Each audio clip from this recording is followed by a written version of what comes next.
When people buy a house, they aren't just purchasing land and walls. They're also stepping into a community. And in many neighborhoods, that community comes with a homeowners association or HOA. In theory, most HOAs exist for a good reason. They aim to protect property values and keep the neighborhood looking neat and organized. But every now and then, an HOA forgets its purpose and starts abusing the small amount of authority it has. That's when problems begin. And this story is a perfect example of that. This all happened in a quiet mountain neighborhood tucked away from the busy world.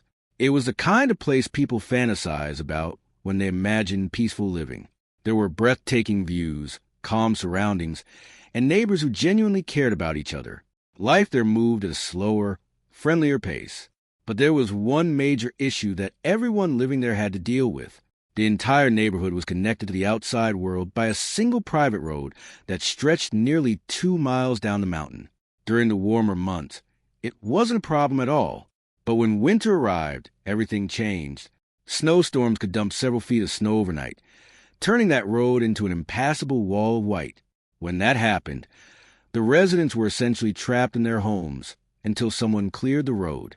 For many years, the community had an easy solution to the problem. One of the homeowners, let's call him David, owned an old pickup truck fitted with a snowplow attachment. David was a retired mechanic who had lived in the area for a long time. He was known as the kind of neighbor everyone hopes to have. Friendly, reliable, and always willing to lend a helping hand.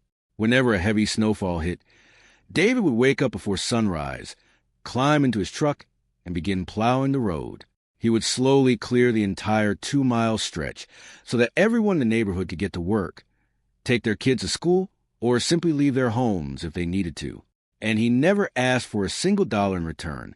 To David, it was simply his way of contributing to the community. The neighbors appreciated it more than he realized. People would occasionally leave baked goods on his porch, drop off a pie, or gift him a bottle of whiskey around the holidays as a thank you. It was a simple system built on kindness and cooperation, and for years it worked perfectly. The road stayed clear, and the neighborhood remained friendly and relaxed. But then things changed. A new family moved into one of the houses near the entrance to the neighborhood. At first, they seemed normal enough.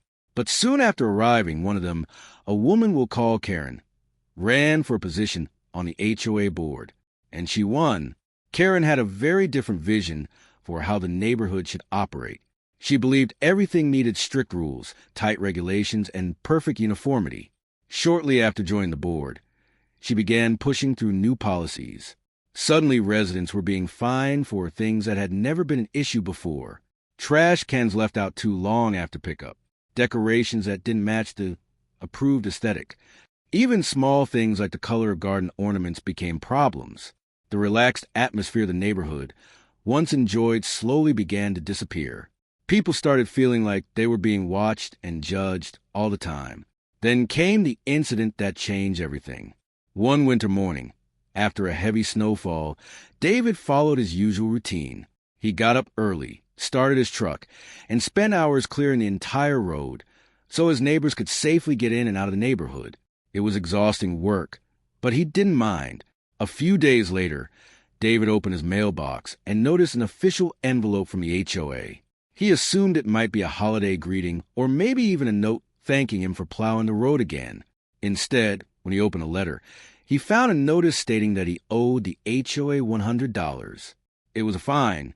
Confused, David read the document again and again, trying to understand what he had supposedly done wrong. According to the letter, he had violated HOA rules by causing damage to common property. Specifically, the HOA claimed that the snowplow on his truck had left visible tire tracks on the asphalt road. David stared at the paper in disbelief. Tracks on a road. In the middle of winter, he had been plowing that exact road for years, and no one had ever complained about tire marks before. In fact, most people were grateful just to have the road cleared. Frustrated, David walked straight over to Karen's house with the fine in his hand, hoping there had been some kind of misunderstanding. Unfortunately, Karen had no interest in resolving anything. She answered the door with her arms folded and a smug expression on her face. When David asked about the fine, she calmly explained that the HOA had recently adopted stricter rules about maintaining the road's condition. According to new policy, any markings, damage, or alterations to the pristine surface of the road were considered violations. David tried to reason with her. He explained that a heavy truck with a snowplow naturally leaves some marks, especially when the asphalt is wet or covered with melting snow. It was completely unavoidable. More importantly, he reminded her that without his plowing, the entire neighborhood would be stuck under several feet of snow. Karen didn't seem to care. "Rules are rules, David," she said with a self-satisfied smile. "If you don't like it, the HOA can hire a professional snow removal company. Though I should warn you, their equipment will probably leave tracks too, and they'll be fine as well." It quickly became clear that the conversation wasn't going anywhere. David left her front porch feeling both angry and deeply disappointed. For years, he had helped the neighborhood without asking for anything in return, and now he was being punished for it. That evening, he sat quietly at his kitchen table, thinking through his options. He could pay the fine and keep plowing the road like he always had, but that would mean risking more fines every time it snowed. He could try to fight the penalty legally, but that would probably turn into a long and frustrating battle. Then a third idea crossed his mind, a much simpler one. If the HOA insisted that he couldn't leave tracks on the road, then he simply wouldn't drive his plow truck on the road anymore. The next day, he paid the $100 fine without arguing. Karen likely assumed she had won, that David had finally learned to follow the HOA's rules. But she had absolutely no idea what was about to happen.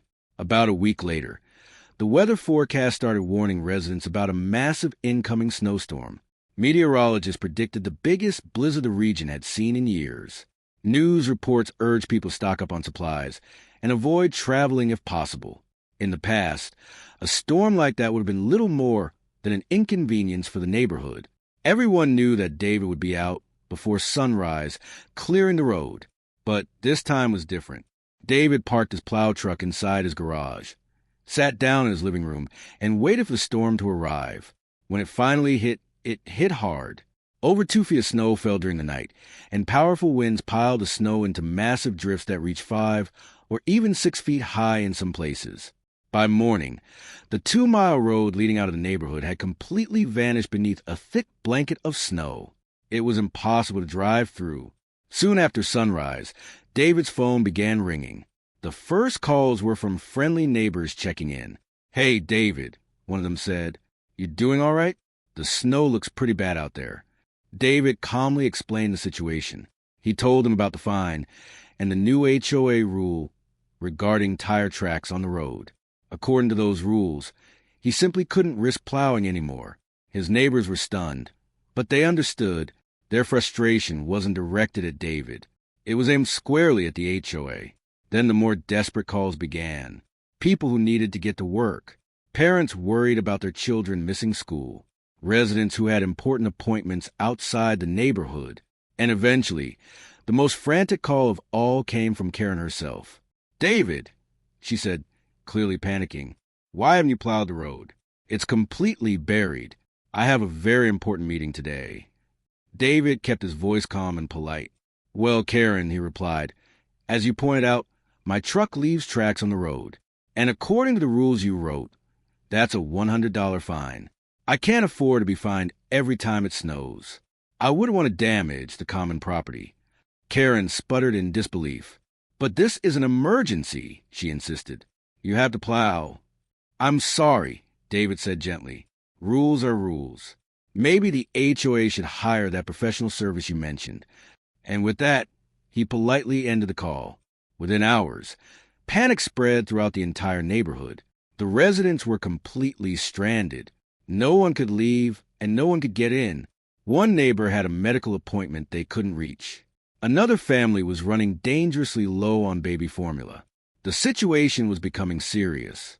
The HOA quickly organized an emergency meeting over a conference call. They desperately contacted snow removal companies across the region, but they ran into 2 major problems. First, the massive blizzard meant every snowplow company in the area was already overwhelmed. Their equipment was busy clearing highways and emergency routes. A small private mountain road was very low on their priority list. Second, the few companies willing to consider the job quoted outrageous prices. The snowdrifts were so deep that heavy equipment would be required, and the cost for just one clearing would be thousands of dollars. The HOA's yearly budget wouldn't even cover 2 storms like that. Residents were furious. Calls and emails flooded the HOA board members' phones, and most of the anger was directed squarely at Karen. Her petty rule had turned a manageable winter storm into a full-blown crisis. For 2 long days, the neighborhood remained trapped under snow. Neighbors shared supplies and helped each other where they could, but their patience with the HOA had completely run out. Finally, on the 3rd day, Karen and the other 2 board members made their way through the deep snow to David's house. They were exhausted, embarrassed, and practically begging. They promised to immediately remove the rule about tire tracks. They offered to cancel the fine David had already paid and issue an official written apology. They even promised that the HOA would cover his fuel costs and help pay for maintenance on his truck for the rest of the winter. David listened quietly. He wasn't trying to punish anyone. All he had ever wanted was a little respect and common sense. When he saw how desperate they were and how clearly they had learned their lesson, he finally agreed to help. But he had one condition. The new agreement had to be written into the official HOA bylaws and signed by every single homeowner in the neighborhood. He wanted to make sure that no future board member could ever create a rule like that again. The board members eagerly agreed. They spent the rest of the afternoon going door to door, collecting signatures from every resident. Once the paperwork was complete, David walked into his garage, climbed into his truck, and started the engine. The familiar sound echoed through the snowy neighborhood. It took several hours, but David eventually cleared the entire 2-mile road.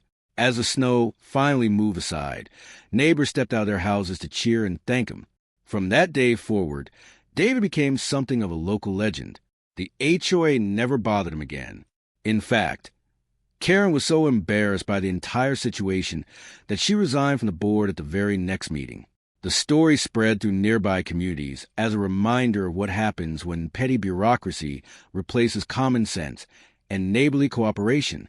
And every winter, when the snow begins to fall in that quiet mountain neighborhood, the residents sleep a little easier, knowing their road will always be cleared by a good neighbor who knew exactly when it was time to stand his ground.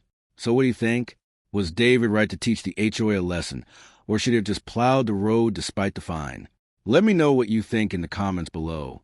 And if you enjoyed the story, don't forget to like and subscribe for more.